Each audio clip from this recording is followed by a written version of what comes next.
नमस्कार, मैं डॉक्टर विनीत लाल श्रृंखला यूट्यूब चैनल में आप सभी का स्वागत करता हूं। आज हम लोग एक पॉलिटी के नए क्लास के साथ उपस्थित हैं और हम लोग चर्चा करेंगे रिसेंटली हुए पॉलिटिकल डेवलपमेंट के बारे में, जहां पर आप लोगों ने सुना होगा कि कल पंजाब में वहां के गवर्नर बनवारी लाल पुरोहित और वहां के मुख्यमंत्री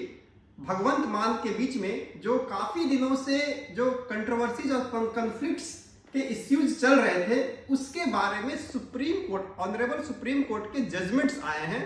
और सुप्रीम कोर्ट के जजमेंट्स में बहुत सारे ऑब्जर्वेशंस दिए गए हैं, जिसके बारे में इस वीडियो के माध्यम से हम समझने की कोशिश करेंगे कि राज्य में संवैधानिक प्रमुख के रूप में राज्यपाल का पोस्ट होता है और भारत चूंकि संसदीय शासन प्रणाली को अपनाने वाला देश रहा है, इसलिए यहाँ पर एक नॉमिनल हेड के साथ साथ जो एक वास्तविक प्रमुख होता है उसकी भी भूमिका होती है। और जो नॉमिनल हेड होता है, या जिसको आप कह सकते हैं कॉन्स्टिट्यूशनल हेड होता है, या फिर जिसको संवैधानिक प्रमुख का जो दायित्व होता है, वो किसी भी राज्य में राज्यपाल उसको भूमिका को निभाते हैं। और अगर संवैधानिक दृष्टिकोण से आप देखें तो आर्टिकल 153 जो है वो प्रोविजन करता है कि किसी भी राज्य में एक राज्यपाल की नियुक्ति की जाती है और वह राज्यपाल की नियुक्ति जो होता है वह राष्ट्रपति के द्वारा किया जाता है, लेकिन केंद्र सरकार की भी उसमें भूमिका होती है और केंद्र सरकार के सलाह पर ही राष्ट्रपति उसकी नियुक्ति करता है। और इसलिए ही राज्यों के जो राज्यपाल होते हैं उसको माना जाता है कि वह केंद्र सरकार के एक दूत के रूप में, या कई बार में एजेंट के रूप में भी कहा जाता है कि वह अपनी भूमिका का निर्वहन करते हैं। आमतौर पर जब राज्य में और केंद्र में एक ही सरकार होती है तो राज्यपाल और मुख्यमंत्री के बीच में बहुत ज्यादा विवाद देखने को नहीं मिलता है, क्योंकि वह एक ही पॉलिटिकल आइडियोलॉजी से बिलीव करने वाले या फॉलो करने वाले वहां पे मुख्यमंत्री और राज्यपाल होते हैं। लेकिन विवाद तब होता है जब कंट्रोवर्सीज के इश्यूज तब ज्यादा होते हैं जबकि केंद्र के सरकार दूसरी होती है और राज्यों में दूसरी सरकार होती है, तो वहां पे राज्यपाल और मुख्यमंत्री के बीच में तनाव की स्थिति बराबर बनी रहती है। और वो स्वतंत्रता के बाद से ही आप लगातार कई मामलों में देखेंगे। पिछले कई मामलों में अगर आप देखें तो महाराष्ट्र के वो चाहे मामले हों, चाहे राजस्थान के मामले हों, चाहे पश्चिम बंगाल में बहुत सारे दिनों तक आप देखे होंगे कि इस तरीके से वहां के मुख्यमंत्री जो ममता बनर्जी थी और उस समय के जो अभी के हमारे महामहिम उपराष्ट्रपति जगदीप धनखड़ हैं, उनके बीच में बहुत सारे इश्यूज पे कड़वाहट वहां पे रही थी। तो अभी हम बात करते हैं कि पंजाब में क्या हुआ। पंजाब में बेसिकली कुछ दिन पहले वहां के जो मुख्यमंत्री थे उन्होंने बजट सत्र बुलाने के लिए वहां के जो राज्यपाल हैं उनसे अनुरोध किया कि बजट सत्र को 3 तारीख से बुलाया जाए, मतलब कि 3 जो आने वाला 3 मार्च है उस दिन से बुलाया जाए। लेकिन कुछ इश्यूज पहले से ही मुख्यमंत्री और राज्यपाल के बीच में चल रहे थे, खास करके कुछ अपॉइंटमेंट्स के ऐसे मुद्दे थे और वहां पे बहुत सारे कुछ और भी कंट्रोवर्सी चले थे, जैसे कि वहां के कुछ टीचर्स को सिंगापुर भेजा गया था ट्रेनिंग के लिए, जिसको लेकर भी राज्यपाल जो है वह अपना एक सजेशंस देना चाहते थे या राज्यपाल उनसे स्पष्टीकरण का डिमांड कर रहे थे, लेकिन मुख्यमंत्री वो स्पष्टीकरण नहीं दिए थे और ट्विटर पर बहुत सारी बातों को राज्यपाल के खिलाफ लिखा गया था। और इसलिए राज्यपाल उस ट्विटर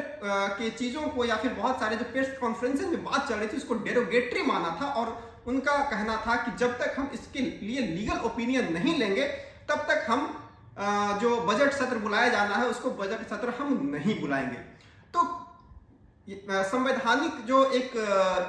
जो प्रॉब्लम्स तब क्रिएट हुआ जब यहां पर हुआ कि राज्यपाल क्या बाध्य है या बाध्य नहीं है, तब जबकि मंत्रिपरिषद उसको बुलाने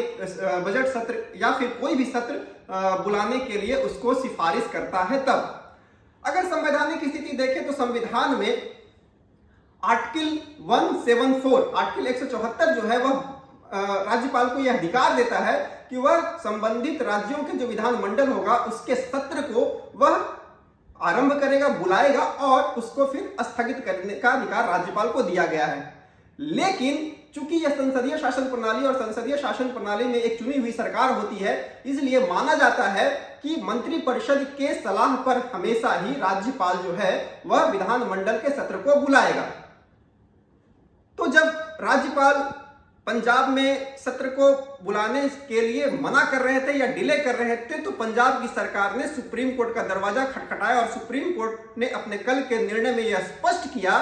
कि राज्य सरकार के जो सिफारिश होगी, चुनी हुई जो सरकार की जो सिफारिश होगी सत्र को बुलाने के लिए, वह बाध्य होगा कि राज्यपाल सत्र को बुलाएं। तो एक बात तो यह होती है कि कल के जजमेंट से फिर से ये चीजें स्थापित हो गई। हालांकि पहले भी कई मामलों में इस तरीके के जजमेंट्स होते रहे हैं, लेकिन साथ ही पंजाब के जो सरकार है वह अगर स्पष्टीकरण नहीं दे रहा था कई मामलों में राज्यपाल को, तो उस मामले में भी सुप्रीम कोर्ट ने यह स्पष्ट तौर पर कहा कि अगर राज्यपाल कोई भी स्पष्टीकरण सरकार से मांगता है तो मंत्रिपरिषद बाध्य होगा उसको स्पष्टीकरण देने के लिए। तो ये दोनों ही मामले कल के जजमेंट से, ऑनरेबल सुप्रीम कोर्ट के जजमेंट से बहुत ही क्लियर रूप से फिर से रिट्रेट हुआ। और अगर आप देखें तो आर्टिकल 164 जो है वह कहता है कि मुख्यमंत्री जो है वह मुख्यमंत्री की नियुक्ति का जो काम होता है वह राज्यपाल करता है, और मुख्यमंत्री के सहित जो मंत्रिपरिषद होता है उसकी भी नियुक्ति राज्यपाल ही करते हैं। और इसलिए राज्यपाल जो अपनी भूमिका का निर्वहन करते हैं वह हमेशा ही मंत्रिपरिषद के सलाह से ही करता है। तो राज्यपाल की यहाँ पे बहुत विशेष भूमिका नहीं होती है, लेकिन कई मामलों में एक डिस्क्रिशन पावर भी राज्यपाल को दिया गया है और राज्यपाल अपनी भूमिका इस रूप में पिछले कई सालों से वह निभाते रहे हैं। अगर पहले के जजमेंट्स में देखें तो सबसे पहले Shamsher Singh versus state of Punjab का भी एक सुप्रीम कोर्ट का मामला है, जहां पर बहुत स्पष्ट तौर पर सुप्रीम कोर्ट ने कहा था कि राज्यपाल हमेशा ही सत्र बुलाने के लिए बाध्य होता है तब जबकि कोई भी राज्य का जो मंत्रिपरिषद होता है उनको सत्र बुलाने के लिए कहता है। तो इस रूप में हम अगर देखें तो कल के फैसले के बाद बहुत स्पष्ट रूप से यह